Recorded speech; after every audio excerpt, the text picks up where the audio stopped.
before we lose it again. Yeah. Before it all What just is did gone. you do? I was within the bowels of the computer and just seen another bar for volume. And then all of a sudden, like microphone volume. But I don't even know what. It was like the third microphone volume array I was just playing with. I'm just like, come on. Like, I For mean, you can ask my context, friends, technologies. You can ask people in my close circle. Technology is not my high point. At no one point in shit. life, I was banned from using YouTube just because. So that was a real thing. That was a real time in my life. For context, we've been trying to record this for a week now, and your mic wouldn't work for a week on all of our software. Wouldn't work on Google Meets either. Everything. Couldn't hear a Everything. word. Yeah. Well, you could hear me screaming through the phone. You just couldn't get it on the internet. Yeah. Yeah, I just couldn't get it on the Yeah. couldn't get there on the record. Yeah. Well, I'm just super happy to be here. We're back in action. Oh, podcasting. People think it's so easy. Slap a It's microphone in, talk into it. just, It yeah, really put your face is. in front of the camera and start going. It's like, yeah, okay, cool. What happens when the microphone doesn't work? Google. Google. Like, Okay. okay. All right. So what are you Today's talking about topic. today? Do you want to start with the obvious? Bank of Canada cut rate. Technology or rates? Bank of Canada cut 0.25 basis points. She's down again, another quarter point. Yeah. Yeah. Yeah. Any wild spec? But wasn't no one's shocked by that, right? I We mean, kind anticipated of that. leading up. Well, they kind of started putting a pause on things rate wise, like in the end of the spring and into the summer. So there wasn't much movement there. But the kind of prevailing opinion was towards the end of the year, they had a few. They'll say rates baked in, right? So they kind of Right. expected these ones to come. Yeah. Um, there's still another one before the end of the year. Again, the December. opinion there is the latter part of December, maybe on the 17th or something. Yeah. Okay. Um, but the kind of prevailing opinion on that one, again, is probably another 25 basis points. Yeah. Well, the economy's tanking. Well, there's a lot of nuance to it, they'll say. Yeah. Um, Nuance. but We're losing yeah, job jobs. numbers and inflation numbers and the whole nine yards. But, the big thing is too, like, and I have this, you and I have talked about this many times. When this rate thing comes around, it's this goes to the variables. Like these rate cuts are Yeah. variables. They're your HELOCs. They're Line it's of not credit. just your regular rates you see every day, right? Do Right. fixed rates tend to follow afterwards? Sure, because of the same narratives as to why the variables have been coming down. But will it always follow? No, right? So like I didn't see 25 basis points come off the fixed rate in the last week, Right. right? So Right. Because that's bonds. We've been over this. It's the bond market, yeah, and the bond market's so not moving. In yeah. fact, they're probably going up because Canadian Oh, bonds. well, it was funny. Like well, I shouldn't say funny, but the day of the rate cut, the bond Yeah. market went up like 0.08, Yeah. and everybody's like, oh yeah. And then I'm looking at that and I'm like, ooh. And then, then the next day it comes down like 5. And then the next day it's like up 1 and then down 1. So like the bond market truly dances every day. I got a fun one for you. The October stats came out for Halifax. For the first time this year, inventory went down. Oh, people are buying and Buyers nobody's, consumed more yeah. listings than we got in September.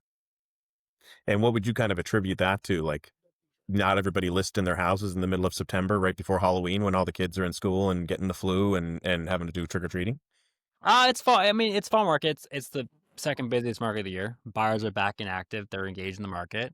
Um, But is it an active market in the fall for sellers? I guess is my question in your view. Like, do you see sellers jumping to put things on the market? Because instinctively, I would think no, because they've got enough life things yeah. on the go at the start of the I fall that, I would say for listings in the fall market, you probably get the majority by like end of first week October.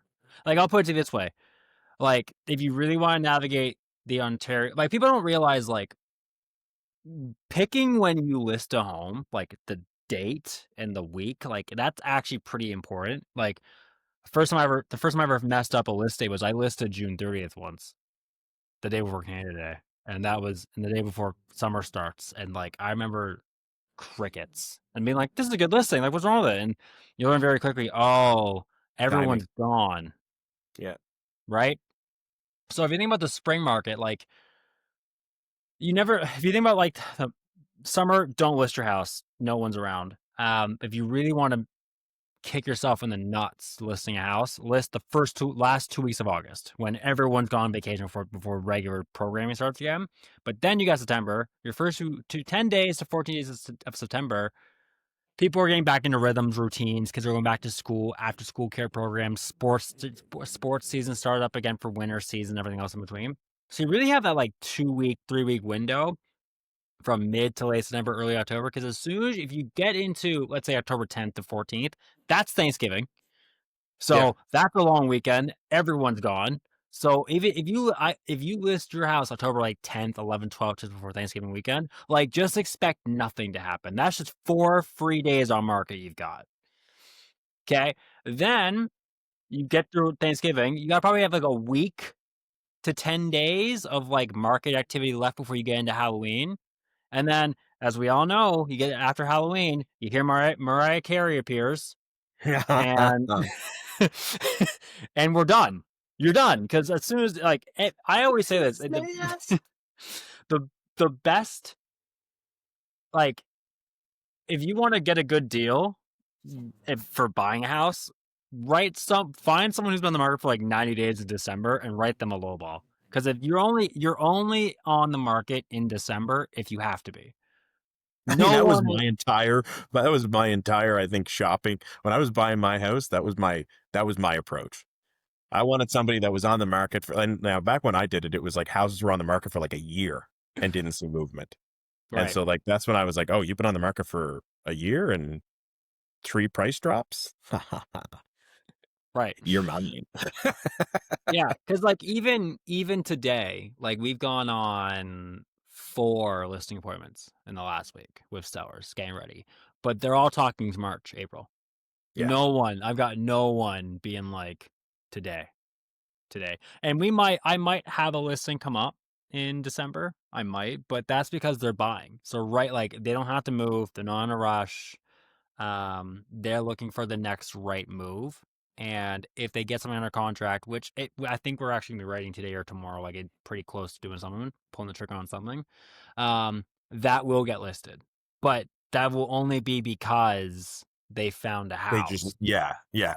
You know what I mean? They're like, they don't care. They've done so well on the sales side, the ownership side of it, that they're like, we don't give a shit. Like we lose, X amount of thousands of dollars. Like that doesn't matter for us. We're Hmm. fine.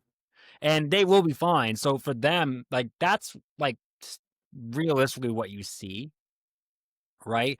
Like I remember last year, and you probably heard about this story. Um, we had a listing in December in Kenville.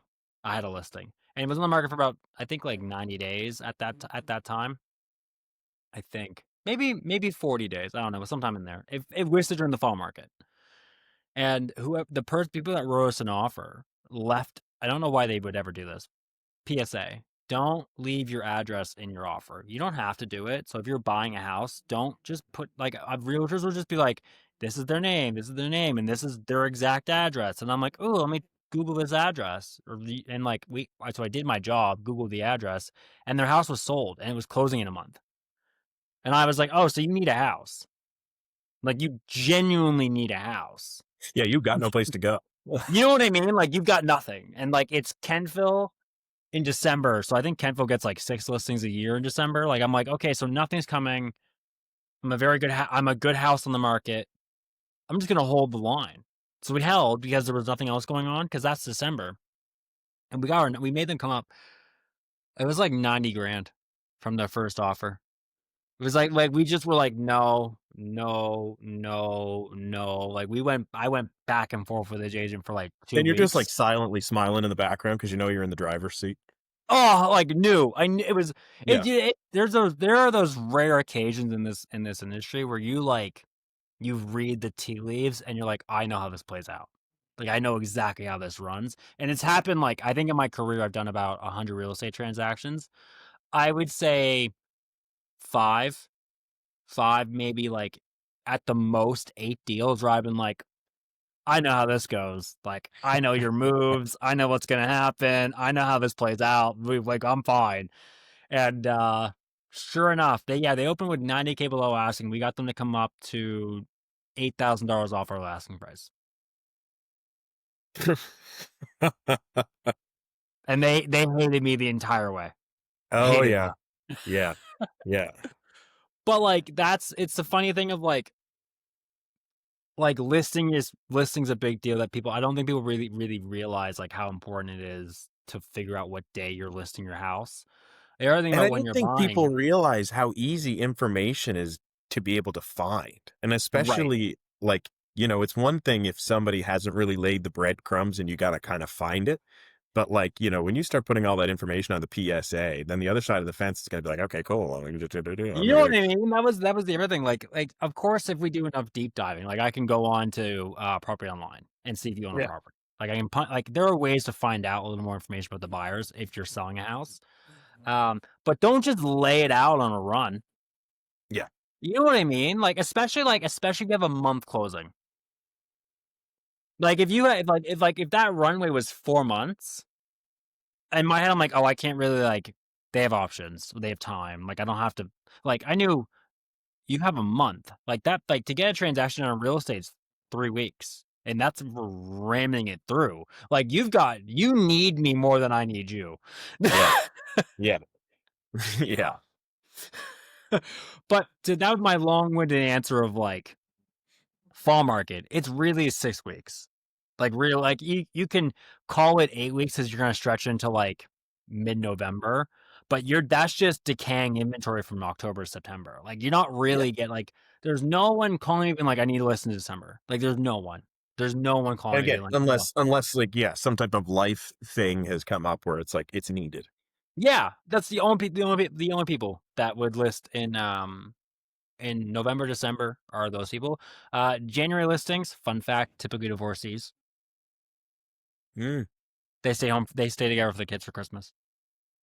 a little Blink So 182 there. you know Nice. what I mean.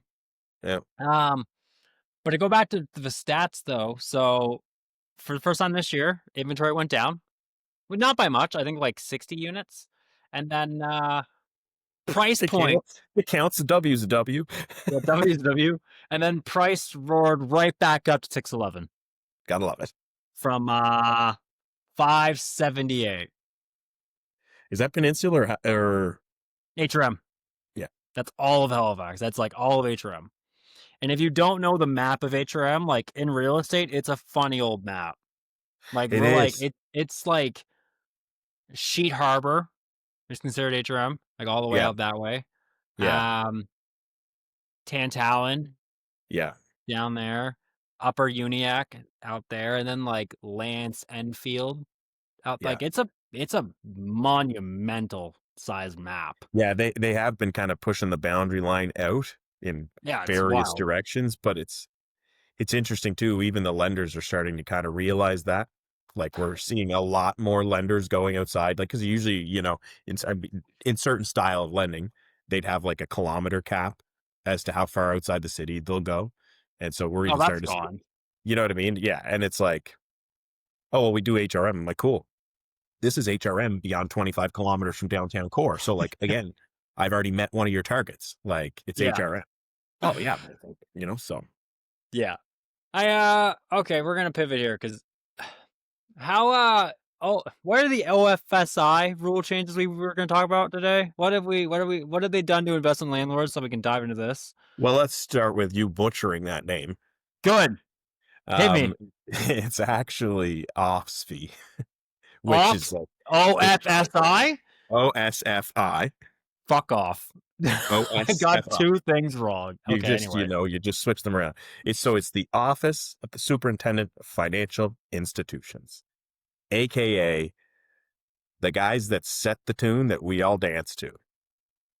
right? Okay. They're When the you they're say the set the regulatory tune, body. They set the tune and we to just what? dance To for the what? What? banks. So like Okay. they set, for the banks and the financial institutions in Canada, they're the ones who are like creating the guidelines and setting the tone for the Okay. banks to then lend in Oh, accordance with, interesting. right? Okay. So, like when we talk about like GDS and TDS and oh well, who allows this and what type of, like, there's the insurers in Canada that insure Yeah. products and have product guidelines, right? But CMHC, Sagen. Yep. Sagen and Canada Guarantee and stuff like that. But OSFI is who sets the rules, right? And they're like, Interesting. they're the outfit that, well, they're the office, the superintendent of financial institutions. That's right. So, anytime you're called the superintendent, you're up there, right? Okay. Um, you So know, they did some rule changes recently. What have so they yeah, done? as of 3 days ago, November 1st, which is again why we so valiantly tried to do this podcast last week. So depending on the fiscal year end for the bank, the rule can trigger for November 1st, or the rule can trigger January into the new year for depending on the bank. Okay. But there's several things kind of baked into the rule changes, but I would say the larger thing that's going to be the most impactful, um, is the qualifying guidelines for rental properties. Hit me with it. So like right now, not even right now, but like 2 weeks ago, you could have had, you have a rental property, right? You qualify against your income, right? So you're buying it personally. You qualify against your income, and then there's the rental offsets, right? So like, if you have the basement's occupied or whatever the case may be, that rent that comes in minus expenses and stuff like that then becomes income Yeah. essentially to help Additional income. Yeah. initial income, right? So then all of a sudden it helps with those guidelines we talked about, the So GDS and the TDS. just for example here, if I make 100 grand a year, let's just say, which is a lot of money, and I'm buying a building for 300 grand, that generates an additional $2,000 a month, right? As far as we're all concerned, that's a pretty damn good cash flowing property, and I don't need my whole $100,000 worth of income to purchase this property because I've got $2,000. I've got $24,000 generated a year. It starts to lessen the burden Yeah. on just the income alone, Yeah. right? Just your wage alone. So then what's that mean for the next property? So historically, somebody like yourself says, Matt, okay, I got a client who wants to buy another rental property. Okay. So the next rental property, they're not in. It's just strictly an income property. So what do we do on the application? Well, we put in that they make $100,000 a year. Yeah. Okay. But now this property is going to have two rental units, and each one of them is $2,000. And okay, so this is how much it's going to work out for the year, expenses included and everything else. Here's the income that's coming from that property. But also they have a previous property that they own that's kind of doing the same thing. All of that's been fine and dandy as long as you can get the ratios to work. Yeah. So Get as rid of long as get there's rid- enough rental income coming in and, the wage supports it and all this stuff, you can keep chugging along like, Right. 4 or 5, however many properties essentially that your GDS and TDS will allow. You know, Okay. there Before is you a get point where you just are so saturated in ratios dead. that it's like, okay, now you need to start to strategically position either your properties or find a different way to identify the borrower. So whether that might be a holdco or something like that, but you could essentially keep leapfrogging from one property to the other by still using your income and the rents And that the are coming. rental income. Yeah. Right. Yeah.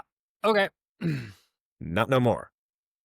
So the change of the rule now is if more than 50% of the qualifying income is used to support the mortgage, and that's coming from the property rent, you're going to get flagged. Now, you're not going to get flagged in the sense that, you're Pablo Escobar and they think you're laundering money or anything like that, or there's cocaine in the basement. But essentially, once you're flagged, the lenders then have to hold more capital against their exposure to the property, which, let's be serious, who gives a fuck what any of that means? But what it means is the people, again, OSFI is telling the bank, hey, if you see this in a client, we're telling you that you need to hold more capital against the exposure. So you need to prep yourself, right? So now what's that When mean? you Okay. Yeah. Well, the lender may Good. look at you and say, hey, because we have to hold more capital, maybe you need to put more down. Maybe your rate's going to change, Okay. and it's usually Okay. not in the lower direction, right? So, like, there's going to be some different types of conversations that have to happen moving forward because, once you get to that second property or the third or whatever the case is, you know, you can't keep, they're not going to allow you to consider your income across multiple properties anymore. Okay. Just so I understand it, because you talked a lot. That's because I'm excited I have a microphone that works today. Um, Essentially, the bank is now cutting your income in half. So you said 50% is the cap? No, they're not going to let you double dip your income across multiple properties, Okay. So right? So, let's like, say if I bought a house. I make good money. I want to buy a second house. I want it to be an investment property. I can no longer take my income to go buy this property. The property has to be self-sustainable. yeah, so like, what would happen is if you had one property and it had very good rent coming into it, you had a surplus of money, Yeah.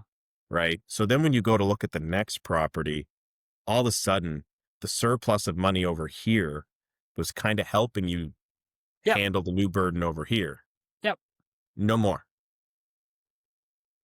Can't do that anymore, right? They're going to say you cannot reuse income from one property for the next, Oh. right? So So, if I have okay. Just for the example's sake. sorry, I shouldn't say cannot.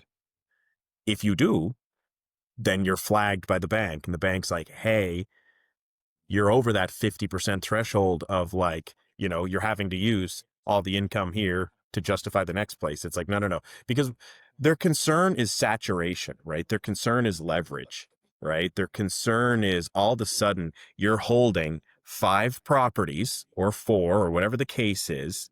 And the only income you have is your job plus the rents that coming into that property. Right.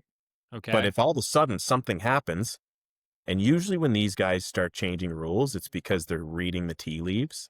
So if all of a sudden something happens and rent starts to come down, your cash flow Oh, is starting to look, okay, this is them trying to get ahead of something that I okay, think they see coming. okay. Because I'm like, what's the canary? You know what I mean? Because usually if someone's gonna change a rule or something's gonna happen, like something has to happen or is going to happen, or they see a prediction to like justify the logic. Because I'm like, that's such a weird thing just to because okay, just so I understand this for myself, actually for me, fuck the audience, love you all, but I need to understand this myself. So I have 5 properties that I bought all within my making my 100 grand a year. Let's just say the numbers have worked. Each property makes 2K a month for very simple math. Hmm. I can no longer use the income off of my 5 cash flowing dwellings to buy my sixth. It has to be based off my income. Yeah, they're not going to let you kind of bleed it over. Income used to qualify on one property has to be excluded when you evaluate the next one. Okay, so just as if me, myself, and I can manage the sixth property, not the rentals. I guess they're probably looking at like dominoes. Like if this one goes and this one goes and this one goes, then she all comes And down. that's what it is. It's the domino effect, right? If all of a sudden you start to slip on the income over here, the rent has to come down, whatever the adjustment is, and then it starts to cascade because now the surplus you used over here to justify the next one is no longer there, potentially, right? Right. If things have changed.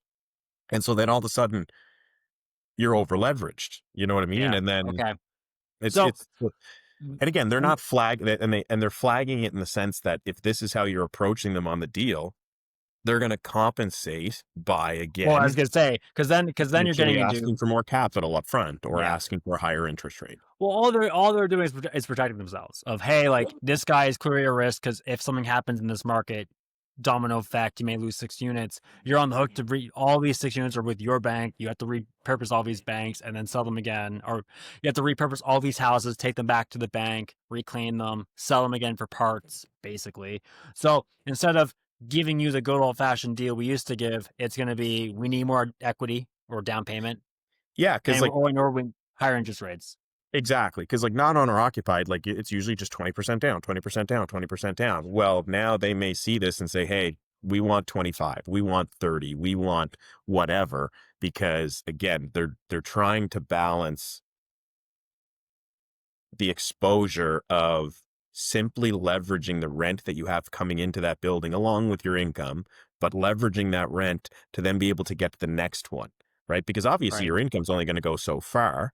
So Yep. what ends up compensating for the finite amount of income that you have? Well, it's the rent's coming in, Right. right? Right. Well, Right. if Right. Right. something so like of course, rent always goes up and never comes down, right? That's not No. true. Exactly. So it depends on the demographic, but Yeah. if all of a sudden there's a change and rents start to go in the opposite direction, well, then Right. the person that's been justifying all the properties they have based on the rent, the strength is you're just pulling on the string of the sweater.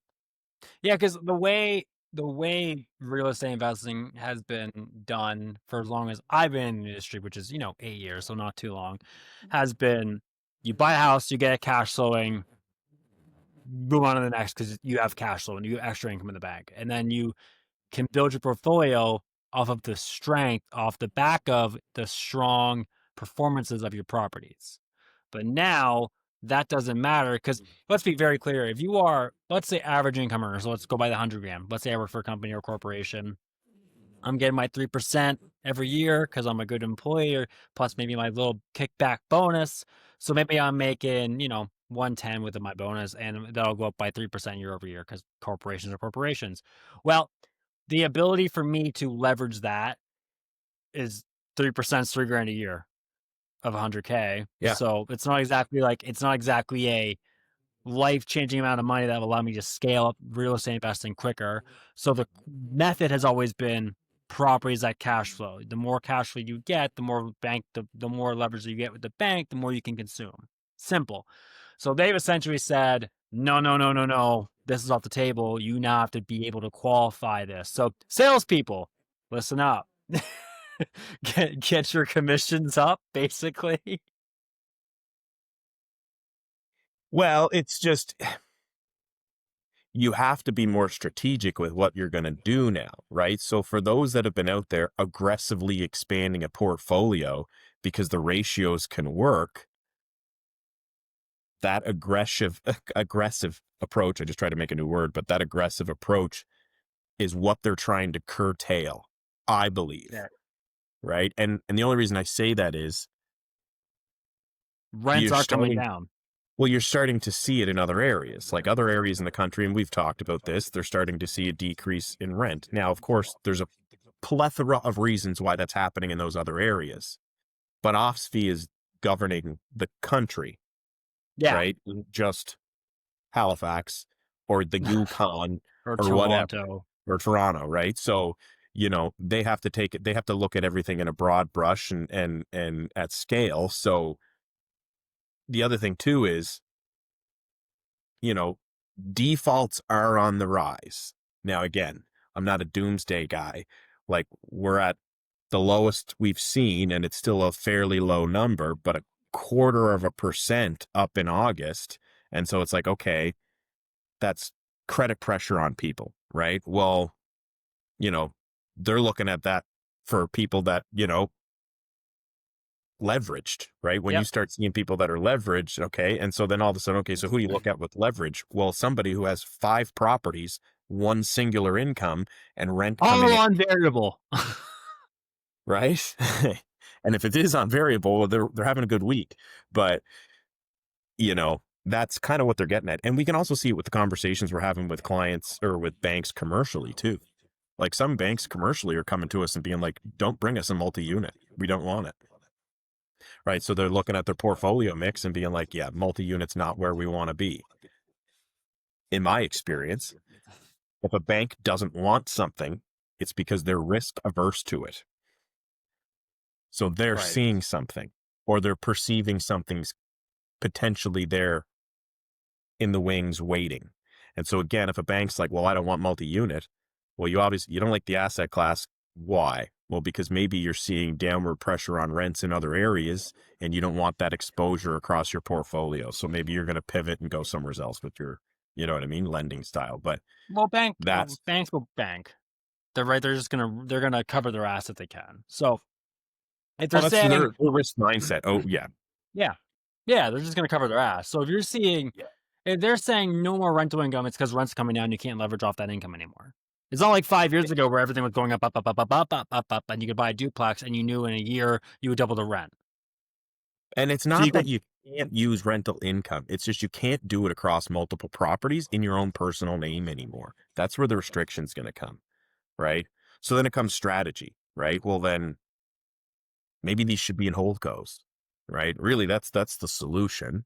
Is yeah. if you have your properties properly structured into a holdco, well, then it's not relying solely on your GDS and TDS, your personal ratios. You're looking at the strength of the property. So you can still scale aggressively, right? It's just they're taking away that ability to do it just solely on your income and using Do you leftover rental income from the other ones to go to the next. do you think that this could also just be a red herring for getting rid of all of the wonderful real estate speculators in the last 7 years, 5 years of coming into the market? You know what I mean? Because like if you're gonna because if you can just essentially just re-strategize into a whole co and run it with a whole co holding company off of the cash flow of these properties, then you're essentially just telling the individuals who, quite frankly, don't know what they're doing or they're very new at this game, that the idea that you're going to be able to scale off of the back of your paycheck month to month isn't going to fly anymore. So you need to think differently. You need to look at things. You need to look at strategies differently. You essentially need to become a professional, right? Because like, how many here's if you're looking at it from the bank's point of view and you're trying to you're trying to mitigate risk, right? Well, what's the easiest way to mitigate risk or stop people doing something you don't want them to do? Oh, it's to put a roadblock in their way. Like, how many people are going to see that and go, "Well, I don't want a holdco. I don't want to pay the extra." What is it, $1,500 to make a holding company with a lawyer? 12, 1500. Yeah. You know what I mean? Like, I don't want to pay 1,200, 1,500 for a holding company. I don't need that. I don't want to have to get a board of directors. Who am I going to give shares to? Can you tell I'm going through a holding corporation right now? Eh, Who who's got voting rights? I have to meet every year quarterly. Like, who wants to do all the extra stuff just to be able to buy an duplex? And again, like if you want to stick with your original plan and you want to buy and you want to, buy another one and you keep it in your personal name, you can do it, but expect the bank to come to you now with stricter guidelines. They're not going to be as favorable because, like, and you got to think of it logically, right? If you have 5 houses and you're making $100,000 a year, and just think if the average, the average mortgage on those things is $300,000 to $400,000, because you were just saying our price point was 611 in October, right? So like maybe you got a good price point somewhere and it's 350, 400. Who in there, like, no broker out there can pre-qualify you for, $1 million at Right. $100,000 in income. There has to be something else that's supporting the Helps. application, and it's the Yeah. rent. So they're Right. saying if more than 50% of the income you're using is coming from the rent, we're not going to look at that in a favorable sense anymore. We're going to say, okay, we need to see more skin in the game, or you're going to get a pretty gross rate potentially, because again, if you rock that boat and rent all of a sudden starts to go in the opposite direction, like it is in some areas, not to say that it's gonna, but if it does, all of a sudden the financial outlook for you looks completely different, right? And then Right. you're very burdened in debt, and the little engine that could in the background that was bringing in the money for you maybe slowing down, right? So Right. Well, rents are. Well, you and I both know we talked about this. Rents are coming down. and again, it's a regional thing, but OSFI has to look at this across Canada, Right. right? So Well, like if they were pinpointing Halifax, is it an issue right now? Maybe not like it is in other areas. But if you're talking about somebody in Toronto or Ontario that has multiple properties and is steadily seeing their rents come down, we know our our fiscal policies are based off of Toronto, Vancouver. They're not. They don't. Exactly. They're not. It's not. Halifax isn't moving that needle. We just have to live with it. No, like 50% of our country live in like two or three provinces. So like, that's who really kind of drives the narrative and it's happening there. So they're like, hey, we're going to change this look so that it doesn't become an issue elsewhere. So, what's your take on it? Like, is this a good thing, a bad thing? Is this like anyone trying to like become a real estate investor? Did you just get kicked in the nuts, or is this just like a little another hurdle to jump over, or is this like a someone's just put up a locked door in your way? Look, You I know what think I mean? if you've got a knowledgeable team, um, Bring it home. I Bring it home. think, you know, Plug, plug, plug. yeah, yeah. I didn't say who the team was, but I don't think it's going to be the be all end all because again, there's another solution. You can look at this in a different lens and position the file properly. I don't think anybody's even thinking about it. Like I have clients Yeah. that would fall into the bucket of this has been their investment strategy for some time now. I don't even think they know that the change has happened. Right. So I think it's Yeah. going to be a surprise for some people that come with accepted offers and they expect that it's same as, you know, same as it's been 6 months ago, 4 months ago, 3 months ago, or 3 weeks ago, really, for the ability to qualify. So I think it'll be a bit of a rude awakening. Um, but again, there is a strategy that you could still deploy to be able to grow. It's just you can't do it as aggressively. I think they're just trying to cool off the aggressive investor. Right. The guy that's just finding a new property every 2 weeks. I got Rock it. and I got roll. it. I got Yeah, it. I yeah. got it. I Boom, got it. I boom, got it. I boom. got it. And this is and here's what I'm going to get for rent, and here's what I'm going to get for so this property is going to bring in this amount of money. And yeah, I know I've only got $1.50 left in my pocket after 4 properties, but each one of them's cash flow and like, and netting like 30K a year. So like that's great money. Yeah, cool. But if No. there's a change, it's not netting 30K anymore, right? And so Right. then that's what you were using to justify the property or the purchase per like by and large, that's what they're trying to curtail. Okay. Well, I So I, mean, I think it's just like you said. I think it's a bit of a canary in the coal mine for the perception that rents would, start to uh, soften. well, Well, I they're mean, up, but I think they're going to start to soften. And again, when I'm talking about this, I'm across Canada because that's what OSFI has to look at. well, okay. You want to hear something crazy? I sat down with a buyer meeting yesterday. Um, talk about buying a house, maybe next year, maybe the year after. Just someone who wants a little bit more information. And I asked that somehow their rental came up, their apartment in Kentville, like pretty close to NSCC in Kentville, like 3 minutes from the hospital, 5 minutes from Main Street, like a 5 minute walk from Main Street, like pretty like central Kentville. 2 bedroom apartment. Guess how much rent was in a newer building? In a 2 bedroom in Two Kentville, bedroom, 2 bedroom in Kentville. 2,400 a month 970. for a 2 bedroom. Yeah, that's you. You just did what I did. Holy shit. Okay, so then there's the proof in the concept for OSFI, right? Like they're not dumbasses, So like if somebody is trying now again, imagine if that person had bought that property And last year and thought and they were getting I 2 grand. and I asked them specifically. I go, when did you get this apartment? Because it's like, was this before rent control and you're locked in? When I think it was, I think they said late 2023 or early 2024. So like right at the peak of like big markets, big rents. I mean,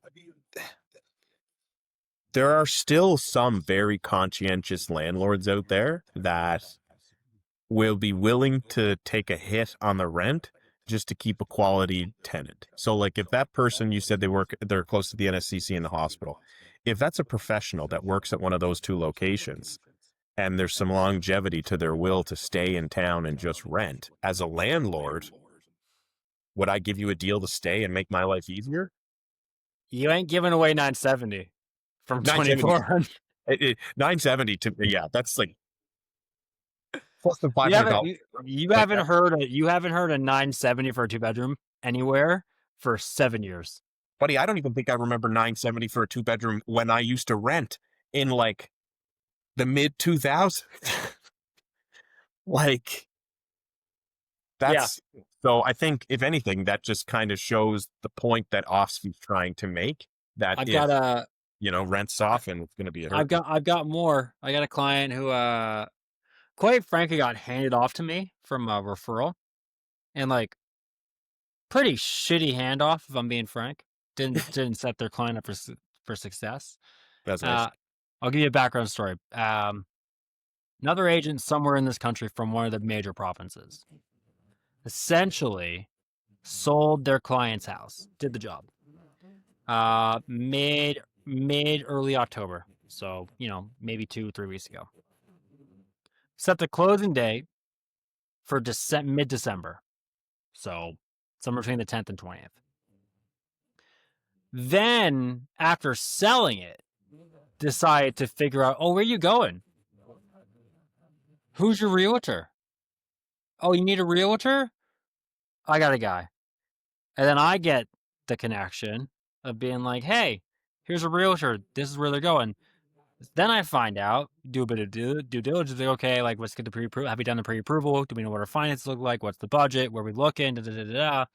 Kind of find out that they can't get a house because their job is transferable, but they won't put the hours on the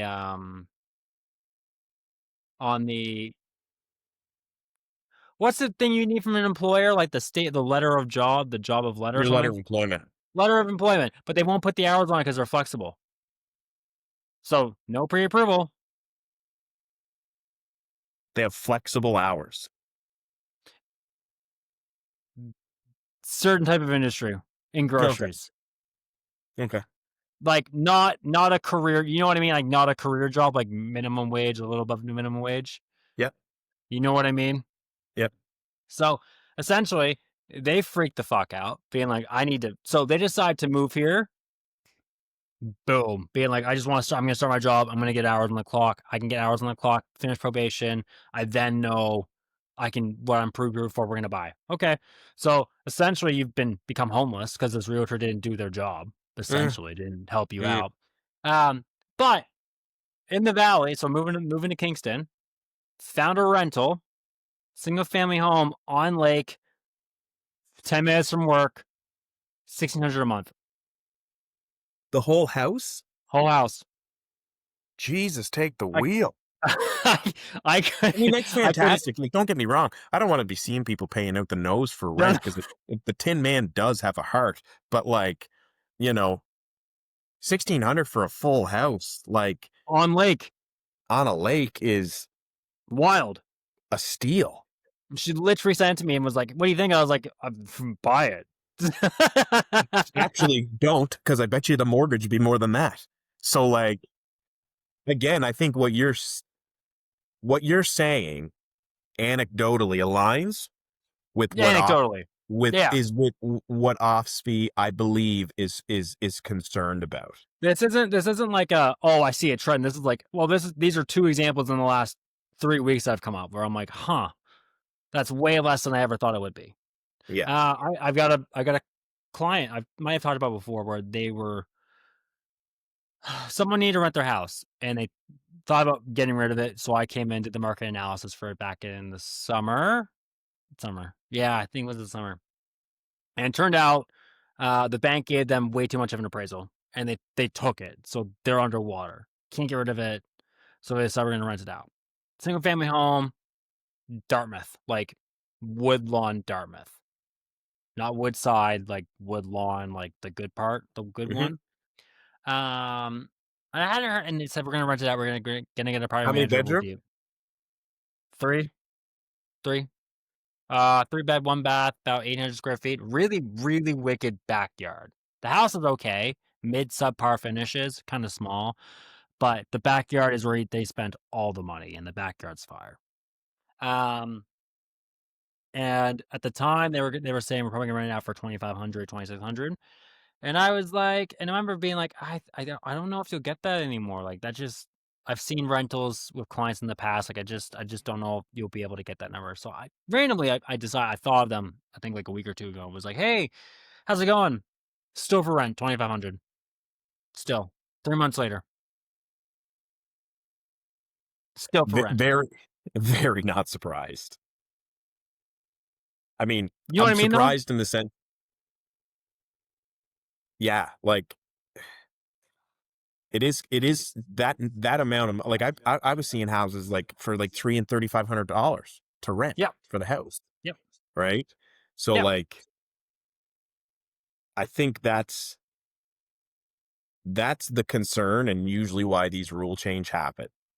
So now Yeah. you were the person who imagine if you were the guy that owned the and it doesn't have to be a guy, but imagine the person who owned that house. Didn't mean to like, but like imagine if you're the one who owned that house and it's one of three you have in a portfolio that you aggressively and quickly purchased, right? And then you leveraged them. Maybe you put a HELOC on it. Maybe you did other things.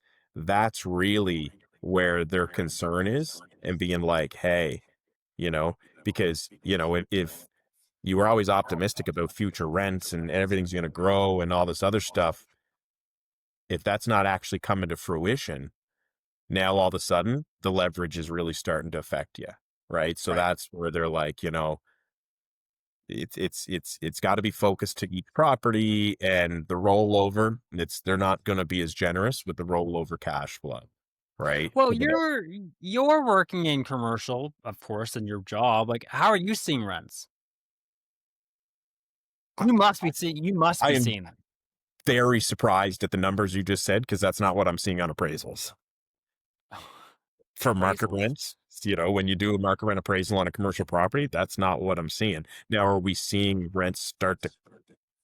They're definitely not going up in the sense that they were before, right? And some of them get pretty lofty with what they think they're going to get, right? So there is a bit of a come to Jesus moment where you're just like, where are you talking? That's rental. Where's that location at, right? So especially in those tertiary markets. Um, but yeah, but that's again where you want to have somebody that's going to stress it a bit for you, right? Like Right. you just can't come into a property and be like, there's going to be no expenses. I'm going to manage it myself. All the maintenance is going to be me. It's all good. That's that's what they're targeting. Yeah. Okay.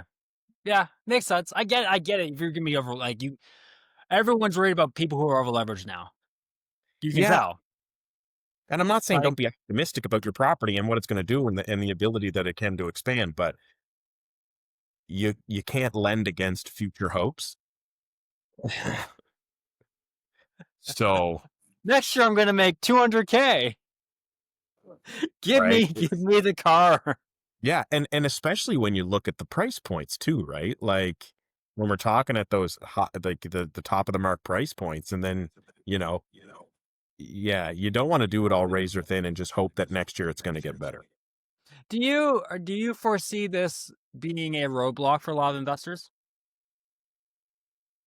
Like, do you think this is greatly again going to impact real estate, like small time real estate investors just getting in the game? I think it's going to be for the leveraged ones, like those that have done this aggressively and then leverage the properties afterwards. Because usually, what's the first thing when somebody gets a property? I want to refi it, Renovate, HELOC. take it to 80% loan to value, Yeah. right? So To it's the going to be max. those ones, those that have done that. I think the party's over, right? Because if you've already done that, if you've already gone ahead and leveraged all those properties, good luck on the next one, right? Like Right. if this is the structure and what you're going to do, then I suspect you're going to see probably different terms than what you're used to, Right. right? Whether it comes down to down payment and everything else. Do I still think there's an opportunity that it may work? It really depends on the individual. Um, but I think for some, it's just going to slow down their aggressive growth. And maybe they just have to get a bit more strategic, right? Because yeah, I get maybe that's a different podcast, but sometimes how do I say this? Um sometimes there's a misalignment with reality with some folks that want to invest. Did that come out That was right? that was so many syllables to It's say. just, it's like, I don't want to do this and I don't want to do this and this is what I want and this is what I want. And I'm just kind of sitting there like, me to list all the things that I want. Right. So like, I if you're gonna will, but if you're gonna that's do it smart and strategic and just don't be like, ah. but that's a lot of people. Like you could say that about home buyers. Why want da, da, da, da, da, da. I remember fucking Yeah, years but and a home years buyer, and hold on, no. A home buyer's doing it for one house. And they're like, I want a fenced in backyard, or I want a garage, or I want, like, these are demands that, like, you're buying a house. I can understand if you want to be a little picky. But when you're going to a bank and you're asking them to continue your leverage escapades, right? And just because you say it out loud doesn't make it true, right? Just because you say that you want this, or just because you say that the bank should do this, or just because you say you should be able to get this amount of money out of it doesn't make it true. And the large reason is because OSFI exists, right? here's here's a random question, and I'm just very curious. Do you think people can assuage or convince because essentially if you're talking about I'm going HELOC here, home equity line of credit. How a HELOC works, an appraiser has to come to your home to walk through it to make sure it's in a certain amount of shape and just then check comparables in the market to see if the value's gone up. Essentially how you get a HELOC. Do you think that some appraisers can be persuaded to give a higher value? Absolutely. Some appraisers it don't even really have to be that hardly persuaded. Um, but I will say, don't use that appraiser because it's not really doing you any disservice. No. No, it's not It's if you're like, taking if you're taking it 80 loan to value, for God's sake, get it properly appraised. I'm not like, saying I'm not saying it's a good thing. I'm not saying that I'm saying everything I've ever heard about the HELOC process from anyone that's ever pulled out a HELOC has been like, hey, just make sure you're home, walk them through all the work you did, explain to them the love and care you brought to the house and what your time is worth and what the effort's worth and just see if you don't get like a little bit of a bump up based off of that higher than what you think. Like there's this oh, whole and strategy of like how to like extract as much value from these things as possible. I mean, absolutely. But I also think that, like, these appraisers are running businesses too, and They're professionals. they're professionals. They have reputations to uphold. They have working relationships with lenders. And if all of a sudden you get blacklisted by a lender because you're like Chef Emerald Lagasse and you're just booking everything, it's like, I have literally had banks tell me, do not send me an appraisal from this company. We won't Yeah, take it. And it is a very reputable company that I was like, okay, wow. right. But Right. you've But that also seen, happens, and that happens, right? right? Because they're just like, we've seen it and they get burned. And again, Well, to the client, it's nice that you might be able to get out of it what you want, but should you really have that much leverage against that no. property? Right? To that example of the client that was renting their house, like the only reason they were renting their house is because the appraisal came in way too high. Like Yeah. I don't even like I remember saying that with them being like the difference between the appraisal value and what my market analysis was of like what I could sell for in real estate terms, 75K. In And the they difference. went and they went 80% loan to value. Of course, cuz Yeah. the appraisal came back great. And I remember like I even checked I was like when did like I think there was like a 2 or 3 month gap between my market value and the appraisal. And I was like, there's no fucking way the market shifted 75K. It went up 75K. Yeah. Yeah. how, how, are, how are you so far under? The Like, how did interesting you thing for me is miss this? I'm probably more nervous now when I have to order an appraisal Me too. than I Me too. probably was 6 months to a year ago. And I mean, it depends on where you're at. Like if it's in the peninsula, train left the station there. Choo choo, she's gone. Um, that I'm not too worried about. But you're even starting to see it, like as you mentioned, like as the sprawlingness of HRM, you know, you're seeing a lot of price reductions as you get outside the city on some properties that didn't have those types of price reductions before. And they're in areas where you'd be surprised. Like, Big ones, and big like, ones too. I had clients just recently purchase a place in Bedford that I was like, man, congratulations. You got it for that price?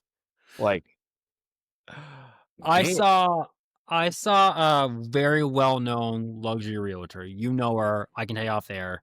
Um, make an Instagram post about a sale she did very recently.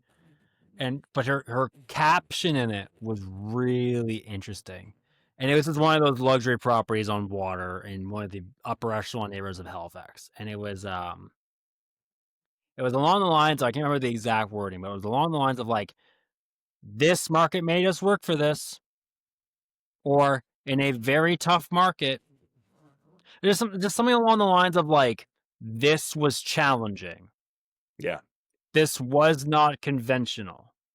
This was not what we thought. This is not how we thought it was going to go. This is not the way we saw Yeah. it. Basically, Jib, and like it's right there in the caption of like, this was hard. And you're like, Yeah. huh, you found that hard. Like, you know what I mean? Like, you're just starting to see it. You're starting to really see like days on market is up, price adjustments are happening all the time, and things like that. And you can start to see it. And there's like with appraisals too, like you said it yourself, when appraisal gets called, buddy, I tighten up. Again. Listen, the ones that are super nerve wracking are when you have to use like the automated systems and you don't get to interact at all with the appraiser. Like it's great to have a guide. You can call them and you can say, hey, and now of course they're not going to tell you, realistically what it was at, but you're at least going to get a warm and a warm and fuzzy feeling out of them as if it's going to be a thing, right? Or cold disdain if it didn't come Exactly. together. Right. Like if they take too long, if they leave you unread, you're like, oh, right. Yeah. But like, some of these ones where it's like you're using the automated system and you genuinely you don't even have the ability to contact the appraiser or whatever. You're just like, and like, Jesus, take the wheel. you know what I mean? And like you're really like, yeah, you can reach out to a realtor and say, hey, can you give me an idea of what you think this price point would be? And of course the client's going to tell you that it's worth everything in the world. Of Um, course. but you're just like, okay. So there's that point where you're like, where's reality going to land? Right. Right. So, you know, but I think as a rule change, and I think this is just where the advice part comes in. It's like if you're still being strategic and leaving yourself, enough cash reserves and a bit of a buffer, and you're not just being like, here's my rent, here's my income, on to the next one, and you at least recognize that there could be a potential that maybe you don't get the rent that you were thinking, or you may need a vacancy allowance that you weren't expecting or a maintenance line item that you weren't expecting. You should be still fairly okay. But if you're just bull in a china shop, head down, buying properties on to the next one, I think this is the rule change that's probably going to cause you to be like, whoa, I need to rethink my approach. Right. Right. Because this isn't gone are the days where you can leverage up to wazoo and spend that money. You have to be a business manager now. Now it's got to be like, okay, well, how do we handle the cash flow? How do we handle the money coming in? Let's like, you know what I mean? Because at the heart of hearts, that's what it is when you're doing investment. You know what I mean? Yeah. That's when you're buying multiple properties.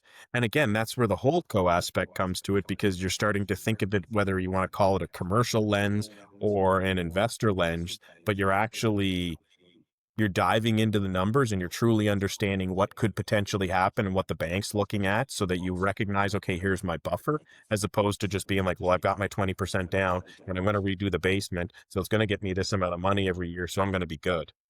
And you Mm-hmm. get blind to the other stuff. That's Yeah. who I think may see the most adjustment from the rules. Adjustment. Final thoughts for guy are good or bad? I think it's a probably wise change. Okay. Okay. Like, it's not often I find myself agreeing with the powers that be, but I can understand why they're doing it, right? I And the I one thing like I would say, like, if you go back to like the 2008 housing crisis, and since then, the reason why we didn't have that type of a market fucking implosion is because of these outfits that we have in Canada that are a little bit more forward thinking and conservative and like, we should probably pay attention to this opportunity here or this risk here. So what like changing a rule, they're seeing something. what I would say is I think it's a good thing. I do. Um, Being a realtor in the 2020s, it did feel like no one's hand was on the wheel for a large portion of this decades of real estate. It is nice and comforting to know that, oh, Oh yeah, there they've is a been here hand. for a while. Yeah, we didn't just invent OSFI last year. Like they've been around, No, but no, but you know, like it is nice to hear of like, oh, there is someone like who is like, all right, children, like this is this is going on. We let you play in the sandbox, but someone just took a shit in it. So and that's how I look at this, where they're just like, all right, time to yeah, cool this down a little bit. Like, still do what you're going to do. They're not discouraging investment, but if anything, they're just trying to encourage. you know what they're trying to do is they're trying to navigate a landing because there's a come down. There's They're just a they're come down. trying to navigate the landing and potentially just encourage those to think about the investment as it should be looked at as an investment and not just a play to make quick money and get a refi out and everything else. Like there are there's fallout if things fall apart. Right, Right? right, So I think it's just that's what they're kind of trying to curtail and see coming. yeah. All right. All right, that's it for me. We're gonna get out of here because I got nothing else left on this topic. I'm gonna go finish my lunch. Congratulate myself for All getting right. my microphone working. All right, sir. Thank All you. right. We'll see you. All right.